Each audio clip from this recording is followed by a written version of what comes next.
So the chief burned, and the president walked, as far as C Block anyway, which was home to most of Cold Mountain's 150 lifers. Life for Prez turned out to be 12 years. He was drowned in the prison laundry in 1944. Not the Cold Mountain prison laundry. Cold Mountain closed in 1933. I don't suppose it mattered much to the inmates. Walls, as the con said, and old Sparky was every bit as lethal in its own little stone death chamber. I'd reckon, as he'd ever been in the storage room at Cold Mountain. As for the Prez, someone shoved him face first into a vat of dry cleaning fluid and held him there. When the guards pulled him out again, his face was almost entirely gone. They had to ID him by his fingerprints. On the whole, he might have been better off with old Sparky. But then he never would have had those extra 12 years, would he? I doubt he thought much about them, though, in the last minute or so of his life, when his lungs were trying to breathe, or learn how to breathe Hexite and lye cleanser. They never caught whoever did for him. By then I was out of corrections line of work, but Harry Twirligern wrote me and told me.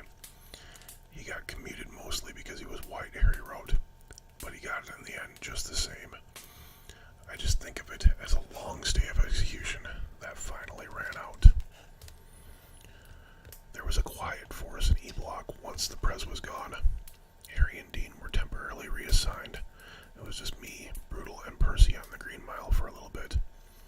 Which actually meant just me and Brutal because Percy kept pretty much to himself. I tell you, that young man was a genius at finding things not to do. And every so often, but only when Percy wasn't around, the other guys would show up to have what Harry liked to call a good gab. On many of these occasions, the mouse would also show up. We'd feed him, and he'd sit there eating just as solemn as Solomon, watching us with his bright little oil spot eyes.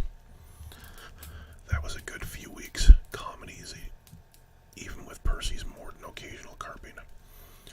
But all good things come to an end, and on a rainy Monday in late July, have I told you how rainy and dank that summer was?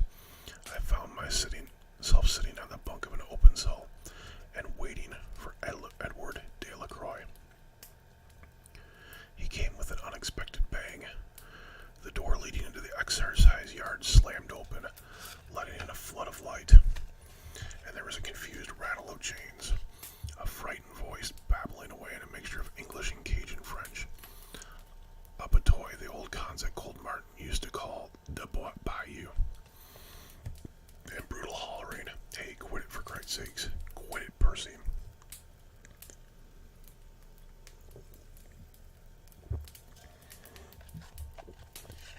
I had been half dozing on what was become Delacroix's bunk.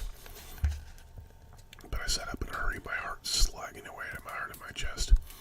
Noises of this kind on E Block almost never happened until Percy came. He brought along him with like a bad smell. "Come on, you fucking French fried faggot," Percy yelled, ignoring Brutal completely. And here he came, dragging a guy not much bigger than a bowling pin on my one arm. In his other hand, Percy had his baton. His teeth were bared in a strained grimace. His face was bright red. Yet he did not look entirely unhappy. Delacroix was trying to keep up with him, but he had the leg irons on. No matter how fast he shuffled his feet, Percy pulled him along faster.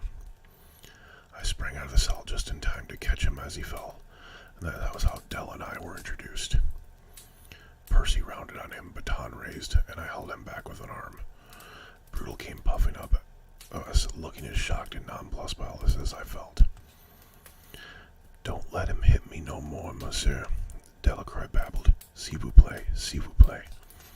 Let me at him, Percy cried, lunging forward. He began to hit Delacroix's shoulders with his baton.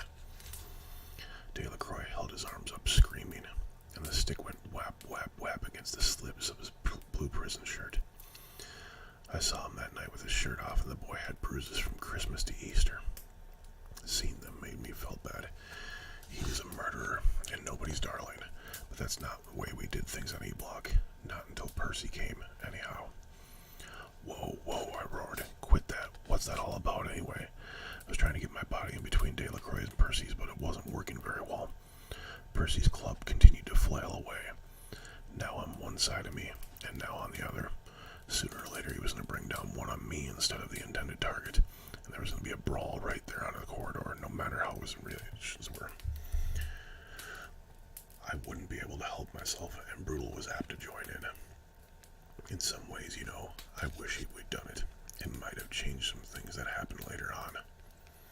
I'll teach you to keep your hands off me, you lousy bum pincher. Whap, whap, whap.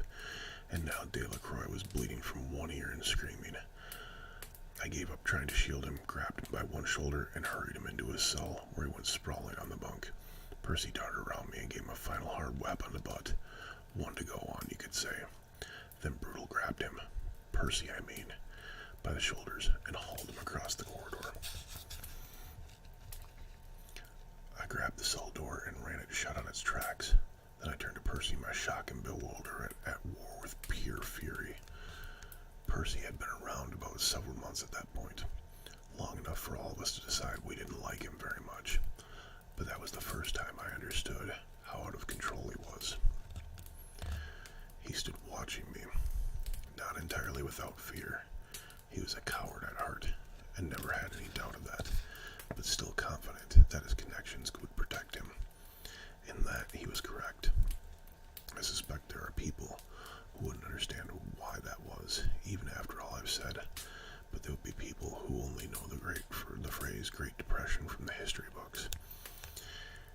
If you were there, it was a lot more than a phrase in a book, and if you had a steady job, brother, you'd do most anything you could to keep it. The color was purting out of Percy's face a little by then, but his cheeks were still flushed, and his hair, which was usually swept back, was gleaming with brilliantine, had tumbled about his forehead. What in Christ was that all about, I asked. I have never had a prisoner beaten onto my block before. A little bastard tried to cop my joint when I was pulling him out of the van. Percy said he had it coming, and I'd do it again. I looked at him, too flabbergasted for words. I couldn't imagine the most predatory homosexual on God's green earth doing what Percy had just described. Preparing to move into a crossbar apartment from the Green Mile did not, as a rule, put even the most deviant of prisoners into a sexy mood. I looked back at Delacroix, cowering on his bunk, with his arms still up to protect his face.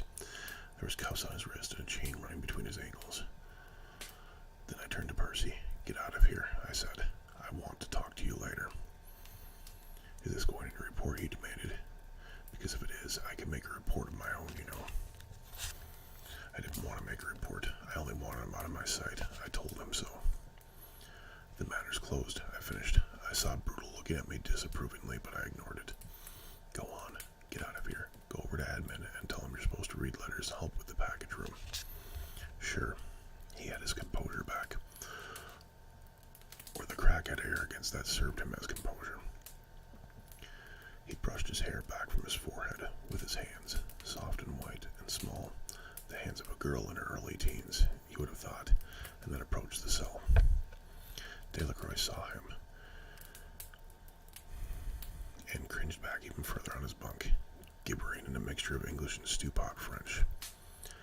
I ain't done with you, Pierre, he said, and then jumped at one of Brutal's huge hands fell on his shoulder. Yes, you are, Brutal said. Now go on. Get in the breeze. You don't scare me, you know. Not a bit. His eyes shifted to me. Either of you. But we did. You could see that in his eyes as clear as day, and it made him even more dangerous. A guy like Percy doesn't even know himself what he means to do from minute to minute and second to second. What he did right then was turn away from us and go walking up the corridor in long, arrogant strides. He had shown the world what had happened when a scrawny, bald little Frenchman tried to cop his joint, by God, and he was leaving the field of victor. I went through my set speech, all about how we had the radio, make-believe ballroom, and our gal Sunday, and how we'd treat him, Jake, if he did the same for us. That little homily was not what you'd call one of my greatest successes. He cried all the way through it, sitting huddled up at the foot of the bunk, as as far from me as he could get without actually fading into the corner. He cringed every time I moved, and I don't think he heard one more than 6. Probably just as well. I don't think that particular homily made a whole lot of sense anyways. 15 minutes later, I was back at the desk, where the shaken-looking Brutus Howell was sitting and licking the tip of his pencil, as we kept for visitor's book. "Would you stop that before you poison yourself, for God's sake?" I asked. "Christ almighty Jesus," he said, putting his pencil down. "I never want to have another hoorah like that with a prisoner coming out of the block."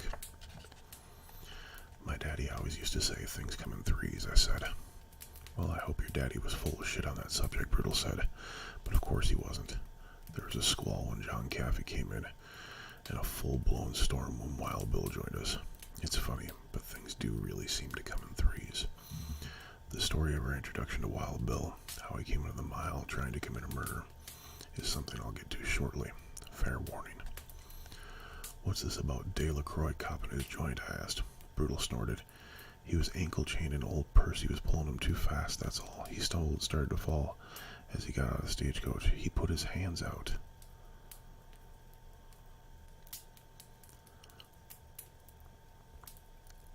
Same as anyone would when they start to fall, and one of them brushed the front of Percy's pants.